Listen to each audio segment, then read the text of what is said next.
Welcome again to our missionary family and friends. We trust you are doing well, staying safe.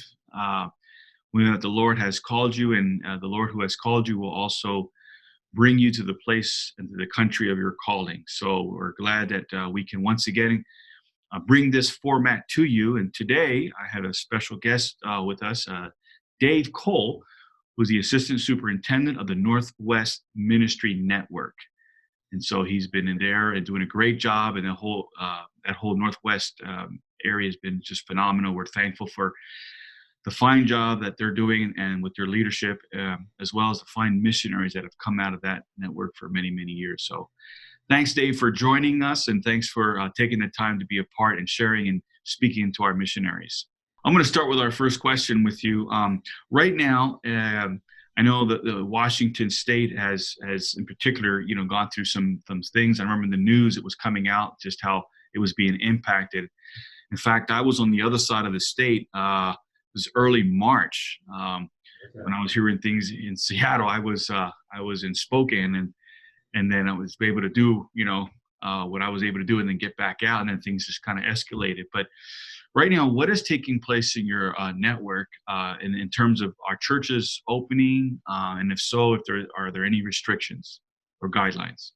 Yeah, the churches had to flip like pretty much all across the nation. They had to pivot real quickly to have some kind of online presence because we couldn't meet in the buildings, and that's still the case right now.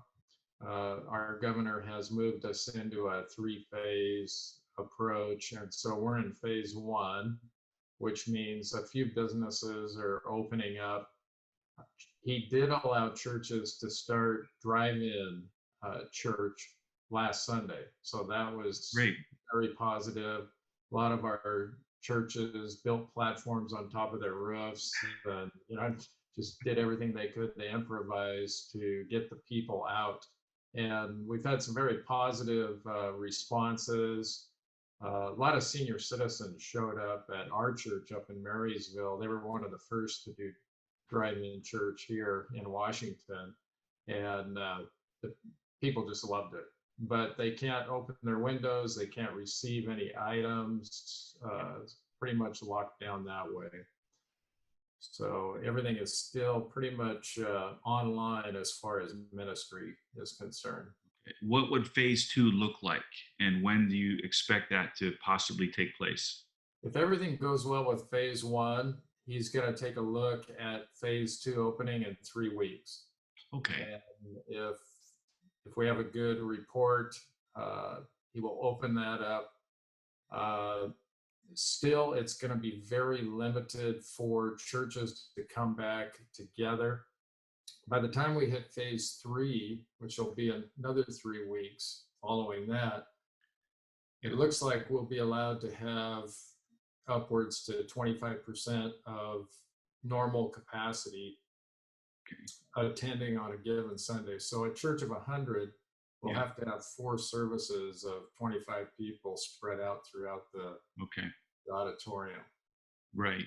Right. And if a church is larger, will they be able to allow like multiple services? So you have your main sanctuary with your 25%, and maybe if they have some side rooms, will they be able to put some additional 25 people in those side rooms, or is Yeah, I that think they the entire could, building?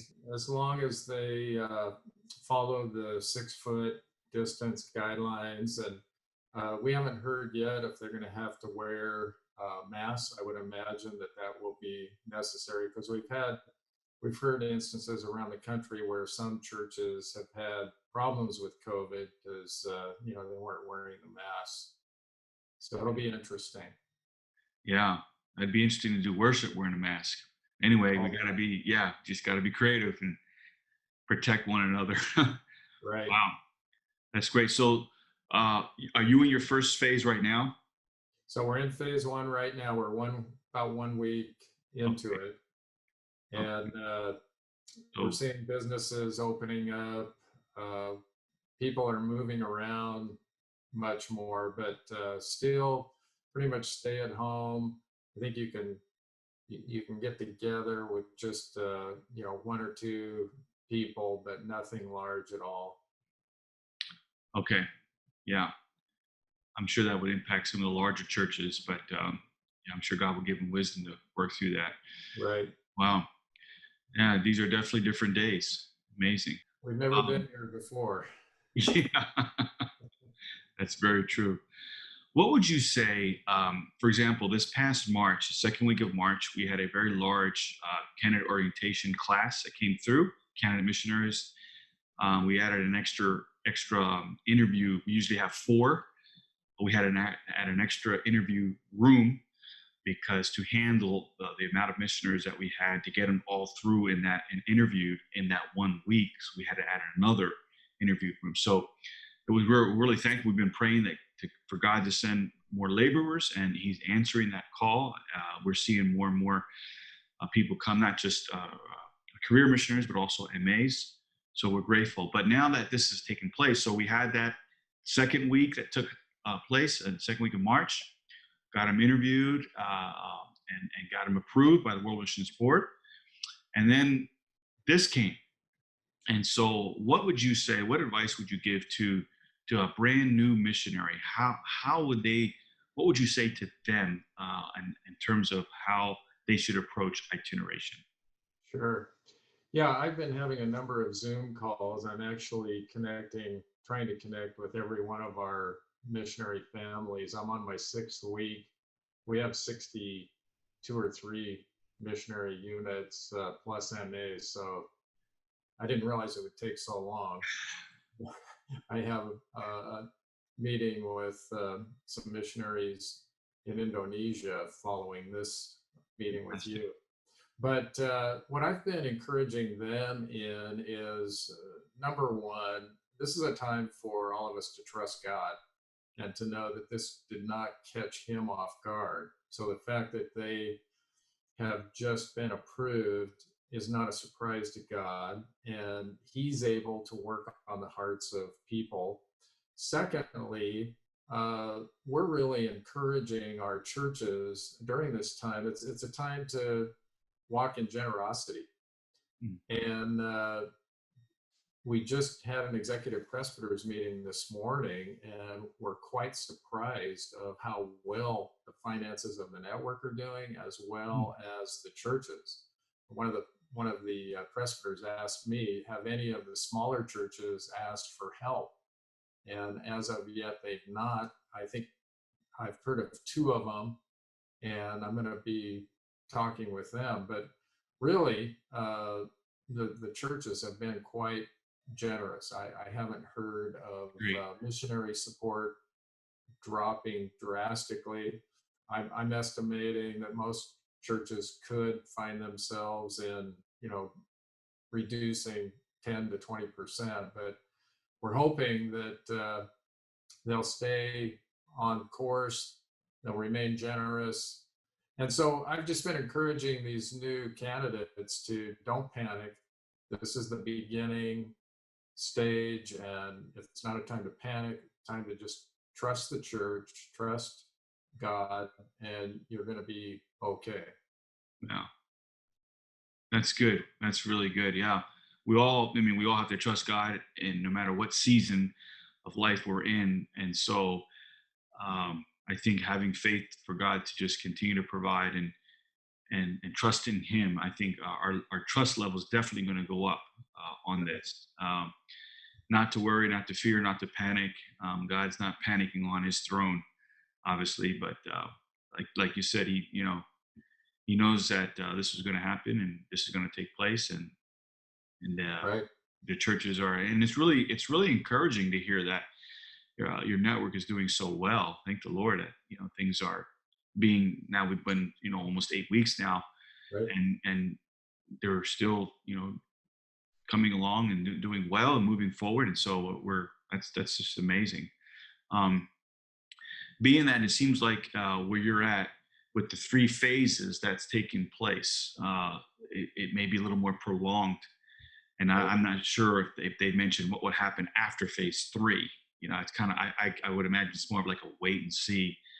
Let's get to phase three, and then let's see how things are and reassess everything all over again. So it could be, it could go further with restrictions, et cetera, et cetera. Again, nobody knows, but Yeah. This is definitely a moving target for all of us.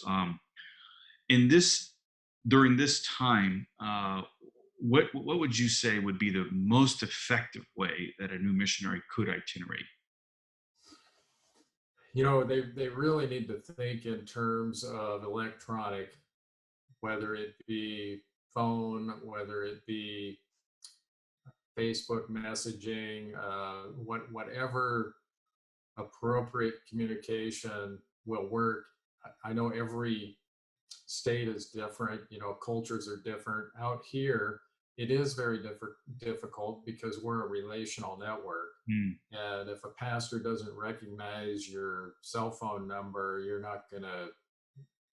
he's not going to pick up, she's not going to pick up to take your call. So, what I've encouraged our new candidates is since we're a relational network, find somebody who knows somebody, find a pastor who has great reputation in the network, and ask them to do some calling for you on your behalf and say, hey, have you heard about so and so? They're a new candidate, they're trying to get out. Any chance that you could have a quick Zoom meeting with them? Any chance you could have a quick phone call? yeah, They'd love to talk to you, introduce themselves. But it really comes down to relationship. Another thing that I've been doing, I kind of stumbled on this. I started an online coaching journey for pastors last October, great. and we have them in groups of 10. They do the online training on their own, and then every other week we do a Zoom meeting with these 10 leaders. Well, I accidentally put two missionaries on the first group, and what I was shocked to see how these people are working as peers, Mm, and the pastors are seeing these strategic partners as partners versus fundraisers. wow. And immediately, these two missionaries have 8 pastors that are getting to know them, that are praying for them. Yeah. And so I just put 2 more missionaries in another group. Those that are here itinerating, I sent them an email and I said, you might want to get on this. We're calling it a reverse paradigm trip, paradigm journey, because we do paradigm trips around the world for our pastors. But this is an opportunity for us to plug in missionaries and do life Yeah. with pastors. So I think we have to really work hard as a network to see how can we help these strategic partners in raising funds, and this is one way. So, even without the training, if a district leader would formulate some groups of pastors and then plug in a couple of missionaries, Mm. meet periodic. We only meet every other week. Meet periodically. It could be a way to really help these new Yeah. candidates. Yeah, find ways to build relationships, get introduced to, finding, I guess, a virtual online or whatever, like you mentioned, Zoom type of meeting to just get to meet them, get to know them, at least engage in conversation, et cetera, et cetera. That's a Right. great idea that the leadership brings in, missionaries, and then it kind of introduces them. It gives them a little platform with their circle of other pastor friends. Wow, that's good. That's really really good. Yeah, I think it's going to work. Another resource that we created for our network this year, we haven't given it out yet because we had to cancel our network conference. But this fall, Don Ross, our superintendent, and myself are hoping to do a regional tour called Missions Forward and bring pastors together. And we had a number of missionaries and pastors help us with writing a book, and it's called Jot It Down: The Value of Writing a Strategic Plan for Missions, both local and global. So that resource is available, and they can feel free to email me, anyone who's interested in that. We'll be giving that out to everyone who attends Yeah. the meetings. And the whole purpose of that is to get the pastors to take on the responsibility of missions for their local church, be the ones who are contacting the strategic partners versus the other way around. Right. Wow. What a great idea and I appreciate again your network's just forward thinking, forward moving ability to just engage with the pastors and have these kind of meetings with them think about missions and how and what they need to be doing or thinking about developing, et cetera, et cetera. So that's great. That's happening this fall. Yeah, this fall. Okay, great, great. Well, Dave, thanks again for your time. Fantastic information. Thanks for sharing what's happening in your part of the world and for giving our missionaries and especially the new ones some ideas, some thoughts that they can think about, develop, and then put into action as we all together collectively just walk through this pandemic season. So we appreciate you, your network, and your leadership. And thanks again for being part of this time in this session. It's my pleasure. Thank you, Dale. Okay. God bless. God bless.